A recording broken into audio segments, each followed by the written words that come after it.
আসসালামু আলাইকুম এভরিওয়ান, কি অবস্থা, কেমন আছো তোমরা? আশা করি সকলেই অনেক ভালো আছো। তোমাদের দোয়া এবং ভালোবাসায় আমিও অনেকটাই ভালো আছি। তো তোমাদের ভাইদের চোখের মনি গল্পের 5 নম্বর পর্ব নিয়ে হাজির হয়ে গেলাম। তো চলো বেশি কথা না বলে করি দেরি, চলো আজকের গল্প শুরু করি। সামনে থাকা ব্যক্তিটি কোনো উত্তর দিল না, শুধু মুচকি হাসলো। তবে সেটা আড়ালে। আরান এখনো ঘরের মাঝে আছে। এটা কি করে সম্ভব? উষা এখনো বেঁচে আছে। উষার সামনে এগিয়ে এসে আরানের নাক বরাবর একটা পাঞ্চ করলো। আরান কিছুটা ছিটকে গিয়ে দূরে সরে গেল। আরান আরেক দফা অবাক হলো, উষা ওকে মেরেছে। যে মেয়ে কোনো ছেলের দিকে তাকিয়ে কথা বলতে সাহস পাইতো না, সে আজকে ওকে মারলো। উষার সাথে তারিনও আছে। তারিন জোরে চেঁচিয়ে বলল। তারিন বলল, উষানি থামলি কেন? ওকে আরো 2টা লাগা। মেয়েদের কি ভাবে ওরা? কত বড় সাহস ওর! ওড়না ধরে টানতে আসছিল। হাত কেটে প্যাকেট করে বাড়িতে পাঠিয়ে দিব। জিও নন্দিনী, জিও। এই না হলে আমার আদরিনী নন্দিনী। আরান বলল, উষা তুমি এখনো বেঁচে আছো? উষা বলল, তারিন কে রে এই ছেলেটা? এমন অবাক হচ্ছে কেন আমায় দেখে? আমি তোকে চিনতেই পারছি না। তারিন বলল, উষানি তুই আরানকে চিনতে পারছিস না? ও সরি, আমি তো ভুলেই গিয়েছিলাম তোর স্মৃতিশক্তি নেই। এই বেটার কথা পরে বলছি, আগে ওকে একটু শিক্ষা দিয়ে নে। মারতো আরো 2টা। উষা বলল, ওকে তারো বেবি। উষা হাত দুটো মুঠো করে একটু ঘুরিয়ে নিল, তারপর আরানকে পরপর কয়েকটা ঘুষি মারলো। আরান ভাবতে পারেনি ওর সাথে উষা এমনটা করবে। কিছুটা দূরে ছিটকে মাটিতে পড়ে গেল আরান। জয় বলল, আরান তোকে এই পুচকে মেয়েটা মারলো? আসাদ বলল, এটা কি হলো? শেষ পর্যন্ত আরান একটা মেয়ের হাতে মার খেলো। নিশান বলল, আমার মাথায় কিছু ঢুকছে না। দাঁড়িয়ে দাঁড়িয়ে দেখবি নাকি মেয়েটাকে 2-4টা মারবি? আসাদ বলল, চল তো মেয়েটাকে দেই 2টা। জয়, আসাদ, নিশান সামনে এগিয়ে আসতেই তারিন ওদের পথ আটকালো আর বলল, তারিনের হাতে একটা বড় মোটা লম্বা বাঁশ। মাঠে প্যান্ডেলের জন্য বাঁশ রাখা আছে, সেখান থেকে তারিন খুঁজে এটা জোগাড় করে এনেছে। তারিন বলল, খবরদার আরানের চামচারা, এক পা নড়বি না। যেখানে আছিস সেখানেই দাঁড়িয়ে থাক, নয়তো প্রত্যেকের মাথায় বাঁশের বাড়ি পড়বে। বেশি না, একটা বাড়ি মারলে বাপদাদার নাম ভুলে যাবি। জয় বলল, বাপরে, এই মেয়ে এখানে কেন? আজ আমরা গেছি যে ডেঞ্জারাস মেয়ে। আসাদ বলল, তুই আমাদের ভয় দেখাচ্ছিস? হাউ ফানি, তোর মতো একটা মেয়ে আমাদের কি করবে? তারিন বলল, ইন্দ্রের বাচ্চা, ভালো মতো বললাম, ভালো লাগলো না? তবে দেখ, তোদের একদিন আজকে আর আমার যতদিন লাগে। বাঁশের টুকরা উঁচু করে বাড়ি মারতে নিলে পরিমরি করে 3টা ছুটলো। তারিনও কম যায় না, সেও আরানের চামচাদের পিছনে ছুটতে লাগলো।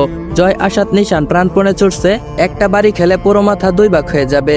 ছুটতে ছুটতে 3জন কথা বলছে। জয় বলল, খুব তো বড় বড় ডায়লগ মারলি, এবার পালাচ্ছিস কেন?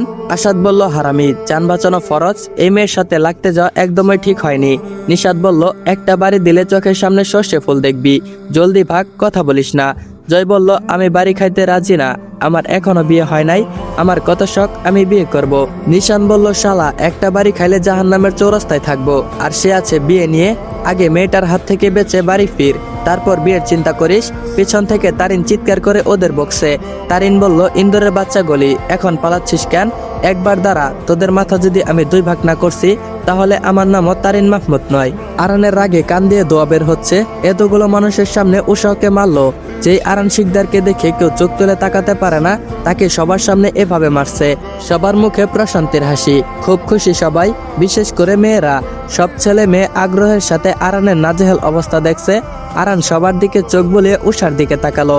আরান বলল, উষা, তোর খবর আছে, তুই যে কি ভুল করলি তা তুই নিজেও জানিস না। আরান শিকদারকে অপমান করা ও ঘুষি মারার প্রতিশোধ আমি ঠিকই নিব। আমাকে মারার প্রতিশোধ আমি কিভাবে নিব তুই নিজেও জানিস না। 2 বার মরতে মরতে বেঁচে গেছিস, কিন্তু 3য় বার বাঁচবি না। দাঁতে দাঁত চেপে কথাগুলো বলল। উষা মনে মনে বলল, আমার ব্যাপারে নিয়ে তোর ভাবতে হবে না, আমাকে নিয়ে না ভাবলেও চলবে। আমাকে নিয়ে ভাবার জন্য আমার 4 ভাই আছে। যতদিন পর্যন্ত আমার 4 ভাই আছে, ততদিন পর্যন্ত আমার ক্ষতি তো দূরে থাক, তুই আমার চুলো স্পর্শ করতে পারবি না। আরান রেগে ক্ষোভে বাইক নিয়ে বাড়ি চলে গেল। আজ শিকদার বাড়িতে ঘূর্ণিঝড় বয়ে যাবে। গাড়ির সাথে হেলান দিয়ে পুরো ঘটনা দেখছিল মির্জারা। 4 ভাই তখনও ড্রামা শেষ করে 1 মিনিটও বাড়িতে দেরি করেনি। তাদের বোনকে এই রূপে দেখে 4 ভাই অনেক খুশি। ইশাদ বলল, আমার বিশ্বাসই হচ্ছে না, আমাদের বোনও পুরোপুরি সুস্থ হয়ে গেছে, শুধু স্মৃতিশক্তিটাই ফিরে আসেনি। আদিল বলল, তবে আমরা ওকে ব্যাংকক নিয়ে গিয়ে অনেক ভালো করেছি, যার কারণে বোনও নিজেকে রক্ষা করতে শিখে গেছে। অর্ণব বলল, ভাগ্যিস 6 মাস আগে ঠিক মতোই আমরা পৌঁছে গিয়েছিলাম, নয়তো আমাদের বোনকে আমরা হারিয়ে ফেলতাম। ঈশান বলল, ব্যাংকক যাওয়ার প্ল্যানটা কিন্তু ঠিকই ছিল, তাতে করে আমাদের বোনটা শারীরিকভাবে সুস্থ হয়ে গেছে, সাথে আমরা ওকে নিজেকে রক্ষা করার জন্য ফাইটিংটাও শিখাতে পেরেছি। আদিল বলল, আমাদের শত্রু তো জানে না কাদের কলিজায় হাত দিতে এসেছে, এবার পুরো ঘটনার নাটের গরুকে ধরা দিতেই হবে। অর্ণব বলল, আমার মনে হয় না সামান্য 50 কোটি টাকার জন্য কেউ আমাদের বনুর পিছনে লেগেছে, এর পিছনে অন্য কোনো রহস্য আছে। ঈশাদ বলল, সেটা আমাদের বের করতেই হবে। ঈশান বলল, আমরা থাকতে আমাদের বনুর কিছুই হবে না, আমরা কিছুই হতে দিব না। সেদিন সামান্য একটু ভুলে বনুকে হারাতে বসেছিলাম, আর কোনো ভুল হবে না। আদিল বলল, তৈরি থাকো মিস্টার, তোমার মৃত্যুর দিন গোনা শুরু করে দাও, খুব শীঘ্রই তোমার বিনাশ হবে। চার ভাই রহস্যময়ী হাসি দিয়ে গাড়িতে উঠে পড়ল। তাদের যে দাবারকুটি চালতে হবে, নয়তো আবারও বনের বিপদ হতে পারে। যদিও খেলাটা উষার অ্যাক্সিডেন্টের পর থেকেই শুরু হয়েছে, উষাকে খেয়াল রাখার জন্য গোপন সূত্রে তাদের ভাইদের বডিগার্ড তো আছেই, তারপরও যে খেলা একজন শুরু করেছে তা তো শেষ করতেই হবে। 6 মাস আগে যেদিন উষার মুখে বালিশ চেপে ধরেছিল রোহান আর নিলয়, ঠিক তখনই চার ভাই সেখানে গিয়ে হাজির হয়। রোহান ও নিলয়কে হাতে নাতে ধরে ফেলে। ঈশান ও আদিল ইচ্ছে মতো দুটোকে মারতে থাকে। ঈশাদ ও অর্ণব দুজন উষার সামনে গিয়ে পাগলের মতো আচরণ শুরু করে। উষার জ্ঞান হারিয়ে ফেলেছে, আর 2 মিনিট বালিশ চেপে রাখলে হয়তো মরে যেত। দুই ভাই পানির ঝাপটা মারতেই উষার জ্ঞান ফিরে আসে। চার ভাইয়ের যেন প্রাণ ফিরে আসে। রোহানকে দিয়ে ওদের মালিকের কাছে ফোন করে বলতে বলে যে উষা মারা গেছে। বেচারা রোহান ও নিলয় প্রাণের ভয়ে চার ভাইয়ের কথা মতোই কাজ করে, যার কারণে ওদের শত্রুরা জানে উষা মারা গেছে। সেদিন রাতে রোহান ও নিলয়ের থেকে ওর শত্রুদের সব খবরাখবর নেয়, তারপর দুটোকে এমন জায়গায় গুম করে দেয় যার খবর ওরা চার ভাই ছাড়া আর কেউ জানে না।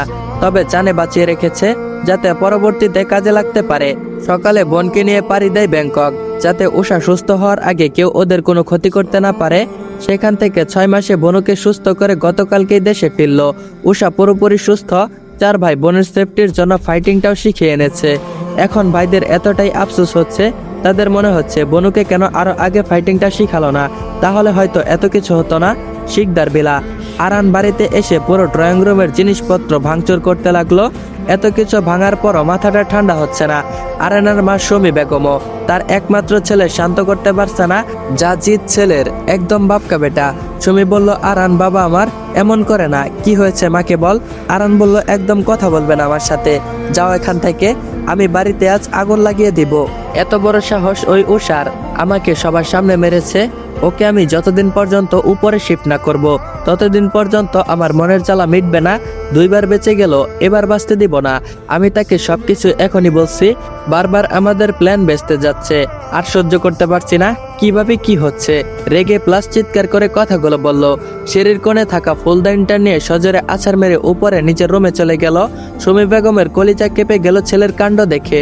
ছেলে আজ অনেক রেগেছে, যদি ওকে কেউ শান্ত করতে পারে তা একজনই পারবে। তাই আরানের মা ওকে কল করলো। শমী বলল, হ্যালো বাবা। ওপাশ থেকে বলল, হ্যাঁ চাচি, কেমন আছেন? শমী বলল, আমি ভালো আছি বাবা, কিন্তু আরান ভালো নেই, ওর কি জানি হয়েছে। ওপাশ থেকে বলল, কি হয়েছে আরানের? শমী বলল, আমি জানি না বাবা, সকালে তো হাসি খুশি ভাবে কলেজে গেল, কিন্তু কলেজ থেকে ফিরে পুরো বাড়িতে ধ্বংসলীলা চালিয়েছে। তুমি যদি ওকে একটু জিজ্ঞেস করতে ওর কি হয়েছে। আমি তো ভয়ে সামনেও যেতে পারবো না, ওর রুমে এখন গেলে আরো রাগ দেখাবে। একমাত্র তোমার কাছেই তো একেবারে বিচা বিড়াল হয়ে থাকে, বাড়ির সবার সামনে একদম ভাগ। ওপাশ থেকে বলল, আপনি চিন্তা করবেন না চাচি, আমি দেখছি। এমনিতেও ওর সাথে আমার হিসাব নিকাশ আছে, ওর কপালে যে কি আছে ও নিজেও জানে না। সুমি বলল, আচ্ছা বাবা, তুমি তাহলে ওর সাথে কথা বলো। ফোন কেটে দিয়ে সে ব্যক্তি চিন্তায় পড়ে গেল। কি এমন হয়েছে যাতে আরানের পাগলামি করছে? মির্জাদের সাথে কোনো ঝামেলা হয়েছে নাকি? কালকে তো আবার মির্জারা ব্যাংকক থেকে ফিরেছে। ওপাশ থেকে বলল, কি হয়েছে কলেজে? আরান তো কোনো কারণ ছাড়া এমন করবে না। তবে কি উষা বেঁচে আছে? তা তো কখনোই সম্ভব না। কিন্তু উষা যদি মরে যেত তাহলে পরের দিন মির্জারা ব্যাংকক কখনোই যেত না। রোহান নিলয় কোথায়? ওদের তো কোনো হদিশই পাওয়া যাচ্ছে না। আচ্ছা, আমার তো হিসাবটা আরো আগে মেলানো উচিত ছিল। আমি 6 মাস এদের উপর নিশ্চিন্তে কি করে থাকলাম? ড্যামিট, আমার নিজের উপরের রাগ হচ্ছে। এত বোকা হয়ে গিয়েছিলাম, কি করে হলাম আমি এত বোকা? আরাব শিকদার ও শমী বেগমের একমাত্র ছেলে আরান শিকদার। আরাব শিকদার বিশিষ্ট শিল্পপতি আর সমাজ সেবক, তবে কতটা খাঁটি তিনি তাতে সন্দেহ আছে। মানুষটা বেশি সুবিধার নয়। 3 ভাইয়ের মধ্যে তিনি দ্বিতীয়। বড়টা হচ্ছে মুশফিক শিকদার, 1 ছেলে 1 মেয়ে। তবে মেয়েটার এখন বেঁচে নেই, কয়েক বছর আগে মারা গেছে। মুশফিক শিকদার ও তার স্ত্রী সিলেটে থাকে। আরাব শিকদারের ছোট ভাই রেজওয়ান শিকদার, তার কোনো ছেলে নেই, 2টা মেয়ে আর স্ত্রী নিয়ে আমেরিকা থাকে। আরান রুমে এসে বড় একটা শাওয়ার নিল, তারপর মোবাইল হাতে নিয়ে চেনা কারো কাছে কল করলো। কিন্তু আমাদের কাছে অচেনা। কলটা গিয়ে পৌঁছালো সুদূর নিউ ইয়র্কে, যেখানে সেই অচেনা ছেলেটি থাকে। New York. অচেনা ছেলেটি দুহাতে মুখ গুজে নিয়ে ভাবনায় ডুবে আছে। কোনোভাবে অঙ্ক মেলাতে পারছে না কি থেকে কি হয়েছে। ওর পিছনে দাঁড়িয়ে আছে জিকু। জিকু ওর বসের হাবভাব বোঝার চেষ্টা করছে। জিকু বলল, বস, আপনাকে কেউ কল করেছে। ছেলেটা বলল, ফোনটা আমার কাছে দাও। জিকু বলল, এই নেন বস। ছেলেটা বলল, কি হয়েছে, হঠাৎ ফোন করলি?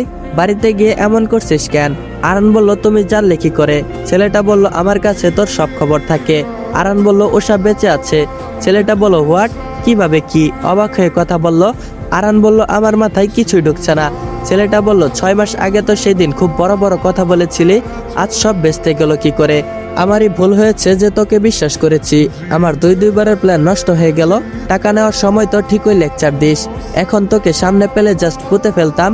আরান বলল, আমি তোমার কাছ থেকে 4-5 লাখ টাকা চেয়েছিলাম, সেদিনের কথা মনে আছে তোমার? ছেলেটা বলল, আছে, আমি তোমার ব্যাংক অ্যাকাউন্টে পাঠিয়ে দিয়েছিলাম। তো কি হয়েছে? আরান বলল, সেই দিন আমাদের কথা কেউ শুনে নিয়েছিল, যার কারণে উষা আজও জিন্দা আছে।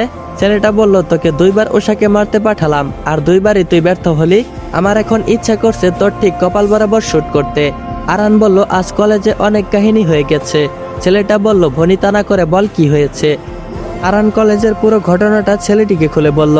অচেনা ছেলেটি রেগে চোখ মুখ লাল হয়ে গেছে, হাত মুঠো করে রাগ কন্ট্রোল করার চেষ্টা করছে।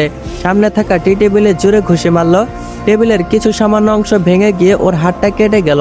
হাত থেকে ফিনিক্কি দিয়ে রক্ত বের হচ্ছে, কিন্তু তাতে কোনো ভ্রুক্ষেপই নেই তার। ছেলেটা বলল, আরান, তোকে একটা কাজ দিলাম, সেটাও কমপ্লিট করতে পারলি না। 2বার ফেল হলাম। এবার মির্জারা ওদের বোনকে তৈরি করে মাঠে নেমেছে মনে হচ্ছে। আচ্ছা ঠিক আছে, তোকে আমি টাকা দিয়ে পোষে সবচেয়ে বড় ভুল করেছি। আমি হাল ছাড়ছি না। একভাবে না একভাবে আমি ওদের বোনকে শেষ করবই। তোর সাথে আমার আর কোনো যোগাযোগ নেই। আরান বলল, প্লিজ আমার সাথে এমন করো না, আমার কথাটা তো। আরানের কথা শেষ হওয়ার আগেই মোবাইলটা ফ্লোরে আছাড় মারল ছেলেটা। মোবাইলটা টুকরো টুকরো হয়ে ফ্লোরে পড়ে রইল। তারপরও মেজাজ ঠান্ডা হয়নি। জিকু বলল, এনিথিং রং বস? ছেলেটা বলল, আমার প্ল্যান আবারও নষ্ট হয়ে গেছে। মির্জাদের বোন বেঁচে আছে। জিকু বলল, কিভাবে হলো এসব? ছেলেটা বলল, আমি হার মানছি না, আবারও জাল বিছাবো। যতদিন পর্যন্ত ওদের বোনকে ওদের কাছ থেকে কেড়ে না নেব, ততদিন পর্যন্ত আমি হাল ছাড়বো না।